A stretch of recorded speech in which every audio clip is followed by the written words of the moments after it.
Hablar de una obra poética es una gran responsabilidad.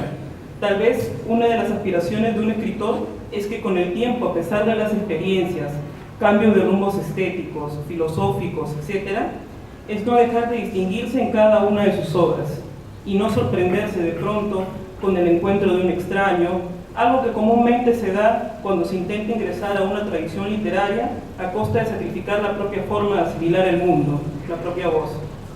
Cuando me acerco a la obra de Isaac, siento que es el mismo hombre el que me habla, pero de diversas etapas.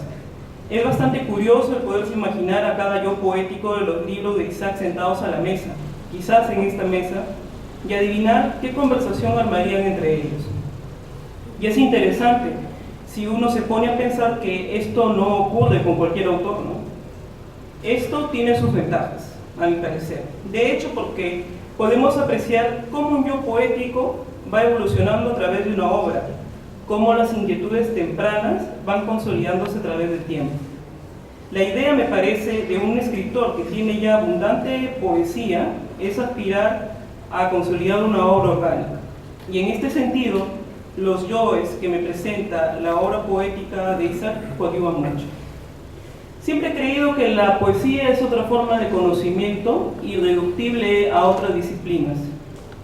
Un conocimiento de veras muy elevado, porque en principio cuando uno escribe poesía puede servirse de determinados referentes o escuelas o corrientes, pero hasta cierto punto, porque de ahí el árbitro queda ahí en tus manos, ¿no? Tú eres quien forma tu propia estructura poética, ¿no? Y para ello es muy importante utilizar las herramientas que uno más conoce, ¿no? ¿Por qué? Porque uno busca pues, que nuestros poemas sean auténticos, no solamente que sean hermosos estructuralmente, ¿no? Yo creo que la poesía es una de las pocas disciplinas en las que no se pueden disimular los defectos de estructura, ¿no? Puede ser un poema muy bien construido, sonar bien, ¿no?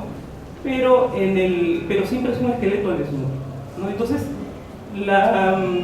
quizás una de las herramientas más poderosas de las que se puede servir un poeta pues son justamente sus inquietudes, sus más agudas disquisiciones, sus obsesiones, sus pasiones, sus goces, etc. Y yo creo que Isaac pone mucho de eso en sus obras, y por eso es que resulta tan rico y tan interesante siempre ver cómo una tras otra nos ofrece un conocimiento que se va armando, ¿no? Una teoría constante. En este sentido, como anotó Alexis, por ejemplo, un tema siempre está muy presente en la obra de Isaac es este dilema cultural, ¿no? Bueno, debería decir que si algo que caracteriza muy bien en principio la poesía de Isaac es que en palabras de Helio, que es capaz de hacer de su experiencia un símbolo general sin privarla de su singularidad. Es una historia de él, pero la forma en que plantea estas inquietudes hace que sea de todos, ¿no? Y voy a pasar a explicar por qué. Tenemos, por ejemplo, en Peruvian Blues las inquietudes tempranas de una fuerte disyuntiva cultural entre el apogeo peruano.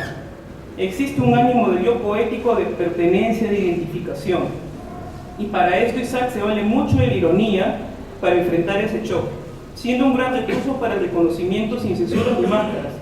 Una ironía que no pretende ser burla tampoco, sino yo entiendo que tempranamente, como condensa muy bien Peruvian Blues, existe un asombro, una perturbación del yo por no saber dónde realmente situarse o establecerse, ya que hablamos de dos culturas que representan una fuerte carga histórica, ¿no? Entonces, en medio de estos dos conflictos, el yo poético entra en asombro. Y una forma de confrontar un choque, me parece de manera muy inteligente utilizar la ironía, ¿no? Por ejemplo, cito el poema Los judíos en el infierno. Dice: en el último círculo, inclinando un telescopio, Kafka se ríe como un loco, ¿no? Y en este poema se citan pues varios personajes, ¿no? Marx, Freud, etcétera, judíos que hacen su labor, ¿no? Pero que él hace muy bien que Kafka al final se ría de ellos, ¿no? Se ríe de su labor. Quizás la idea del telescopio pues sea una forma de mirar desde fuera para entender bien qué es lo que sucede en esta cultura, ¿no? Entonces yo veo, por ejemplo, a Kafka muy muy emparentado con lo que es el yo poético, ¿no? Esa necesidad primero de distancia, ¿no? A diferencia de la imposición que está mayormente representada por la figura del padre, tanto en sus imperativos, por ejemplo, de asimilar al hijo. Hay muchos poemas que logran eso, asimilar al hijo a la cultura judía porque sí, ¿no? Con sus ritos, incluso se le compara con la figura, una figura muy fuerte, una imagen muy fuerte, un poema, ¿no? Con la figura de un feto, ¿no? Dice: miro a mi padre de reojo, a mi viejo padre curducado como un feto en medio del festejo. O sea, ve a su padre asimilado, disminuido en medio de todos esos procedimientos y celebraciones, y el yo poético como un autómata, ¿no? Tratando de calzar, ¿no? Entonces, la idea es, como les comento, ese ánimo de distancia en un primer término, pero sucede también algo muy curioso, ¿no? Si bien es cierto, analiza ambas culturas, después se da cuenta que la respuesta puede que esté más allá de ellas mismas, ¿no? Cito, por ejemplo, el poema Crónicas. Entonces emprendía el camino que no empezaba ni terminaba en Jerusalén o el Cusco. O sea, como que hay un conocimiento mayor que debe superar esas barreras dogmáticas e ideológicas, ¿no?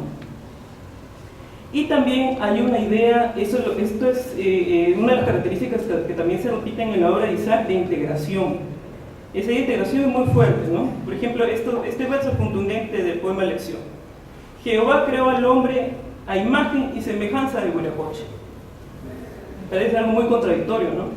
Pero dándose la particularidad del yo poético, suena algo muy lógico, ¿no? Muy lógico y muy conciliador. Y también el énfasis en el poder de la palabra, como que la palabra poética fuese el único modo de poder contener este tipo de revelaciones. Cito el poema Crónica: un día me entrará la imagen de tu muerte en una sola palabra, para descubrir que el cuerpo vence distancias. O sea, la palabra que trasciende incluso lo material, ¿no? En el poemario Los cementerios reales, la muerte y la soledad son temas trascendentales, y como circundan en toda la obra de Isaac, pero en esta es más fuerte, ¿no? Como su mismo nombre también lo anuncia.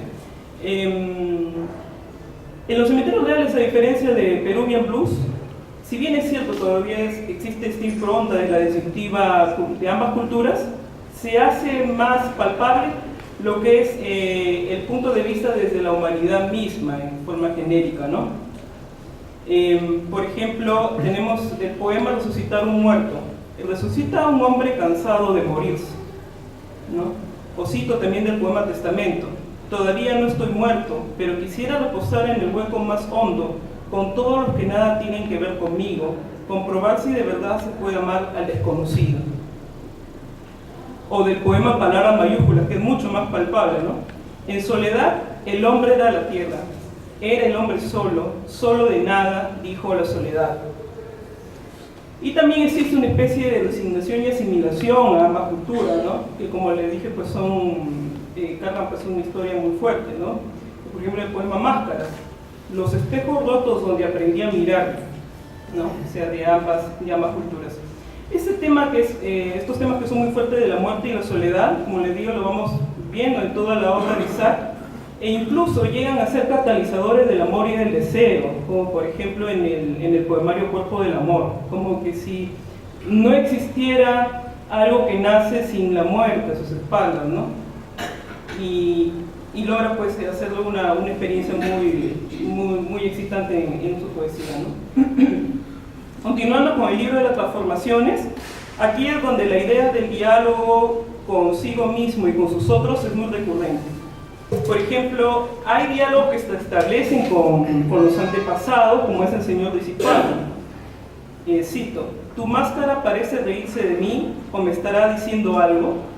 Hay un ánimo de reconocimiento donde lógicamente no hay respuesta, sino en un inaccesible pasado. Cito también del poema Umbilicus Mundi: hombres que ruidosamente se quedan en nuestros otros nosotros. La imagen del desconcierto también es muy fuerte. El ejemplo tenemos del poema Desierto: el humano caminó por el desierto en una cantimplora vacía. Fue para encontrarse con viejos amigos y conocidos por caminos que no conducían a ninguna parte. una idea reforzada del absurdo, también que está muy presente en las obras de Isaac, ¿no?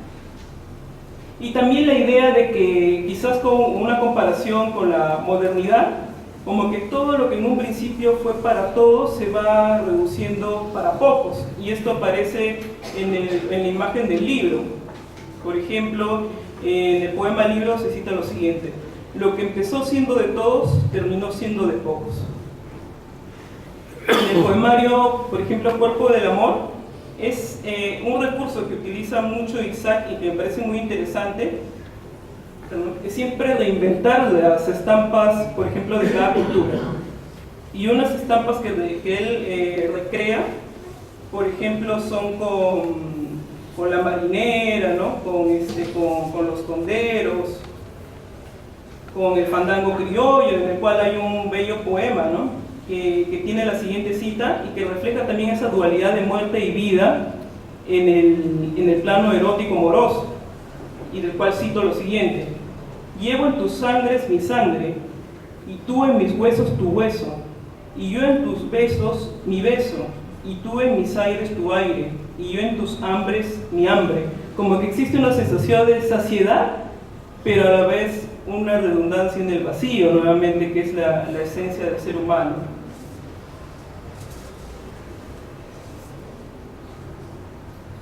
Parece que yo poético entendiera en la poesía de Isaac que el ser humano es una materia sola, quizás la más sola por tener conciencia de eso, y por eso lucha y bate contra sí mismo, su propia naturaleza, trata de crear nuevos credos, nuevas formas de vivir, en la divinidad, el amor, en la muerte. Dicho sea de paso, vientre, por ejemplo, es una palabra que siempre se repite en varios de sus obras. Cito: siente latir su corazón en el vientre de la hembra que despierta. El vientre, una frontera que me cruza de norte a sur. Nací en los clavos de Jesús, en su corazón de fina estampa, en la estrella de 6 puntas, en el vientre de los guapos.